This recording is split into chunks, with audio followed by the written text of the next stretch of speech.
This is Larry Henares making your day with the first part of an article I wrote on Bonifacio entitled The First Revolutionary of Asia. And we quote, "It has been said, my friends, that the Philippine Revolution was anti-history, against the tides and currents of history.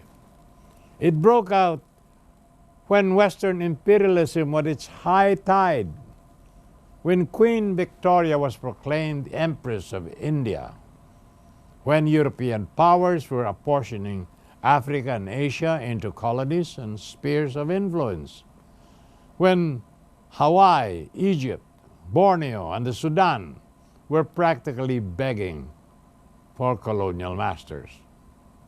At the turn of the century, the Philippines ran counter to this current of history because it was following an older current, one released by the French Revolution in 1789.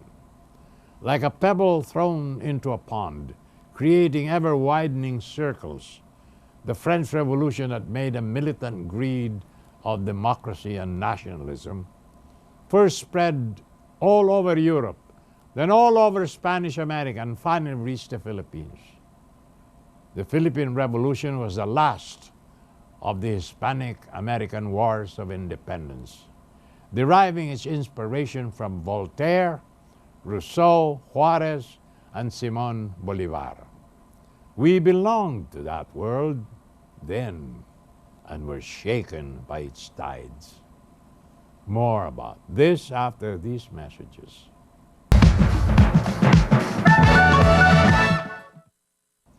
This is Larry Henares making your day with the first part of an article I wrote on Bonifacio entitled The First Revolutionary of Asia. And we continue to quote. Thus, the Philippine Revolution was unique in all of Asia. It was the first nationalist revolution in all of Asia and the first to set up a democratic republic in all of Asia.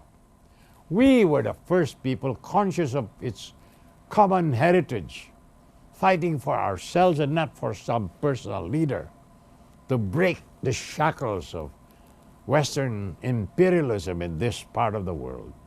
Our revolution antedated that of China in 1911, and it was only in 1945 when the rest of the nations in Asia caught up with our revolution. It was the role of Andres Bonifacio, whose birthday marks our National Heroes Day, the first true revolutionary of Asia, to strike the spark that started the Philippine Revolution in what has become to be known as the cry of Pugadlawin. Here in Pugadlawin, in the yard of Juan A. Ramos, son of Melchora Aquino, Tandang Sora, the famed mother of the Katipuneros, on August 23, 1896, gathered more than 1,000 members of the Katipunan, full of fear and apprehension at the news of their discovery of their secret society. Bonifacio was discussing with his followers the possibility of starting hostilities 6 days hence. His brother-in-law, Teodoro Plata, argued that they lacked ammunition and food since the palay has just been planted, but he was overruled. Andres Bonifacio, standing on an improvised platform, said, "Brothers, it is agreed to continue with the plan of revolt. Brothers, do you swear to repudiate the government that oppresses us?" Amidst yells of "Yes, yes," Bonifacio added, "That being the case, bring out your cedulas and tear them to pieces to symbolize our determination to take up arms." There was a rustle of papers and the yard was littered with torn cedulas, and with tear-stained eyes the rebels shouted, "Mabuhay ang Pilipinas! Mabuhay ang Katipunan!" More tomorrow, my dear friends. This is Larry Henares, making your day, saying good day, God bless you. Thank you very much for being with us. Till next time. Hasta la bye-bye.